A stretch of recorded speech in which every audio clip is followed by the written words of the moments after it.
Hi, everybody. So I'm back from the hospital. It turned out to not be an obstruction yet, is what they tell me. That I have so much scar tissue buildup from having Whipple that I'm eventually going to need a surgery because it's going to obstruct my bowel. And I can't stress and worry about that right now. That's not where we're at. They put me on bowel rest for like almost 2 days, which means you can't eat.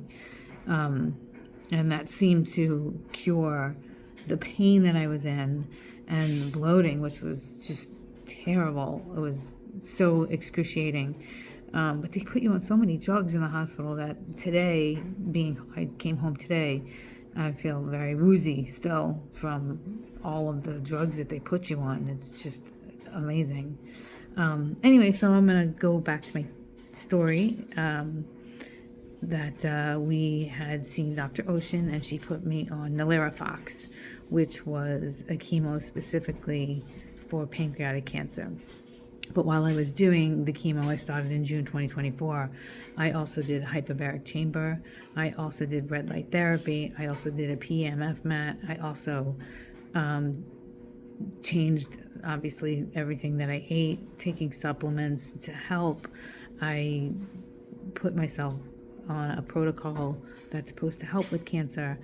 And so doing all of those things plus the chemo, I was hoping and praying that it would work and it would cure the cancer.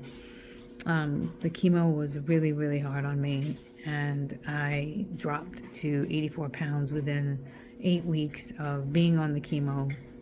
And so they had told me that I was getting to the point of no return where it's like you're not going to gain your weight back and you're not going to survive. And so the options were to do a feeding tube, which I would have done, but my doctor had said, let's do a scan. Let's just see where we're at with the chemo and everything else I was doing to help with the cancer.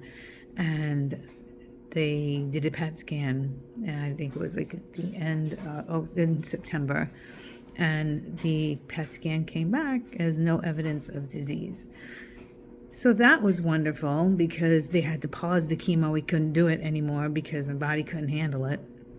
But I still continued to do the hyperbaric chamber, the red light therapy, the supplements that I was taking, the protocol that I was taking, and all of those things I think, or I know, not just the chemo helped, but I know that all of those things helped cure the cancer. So at that time, September 2024, I had no evidence of disease.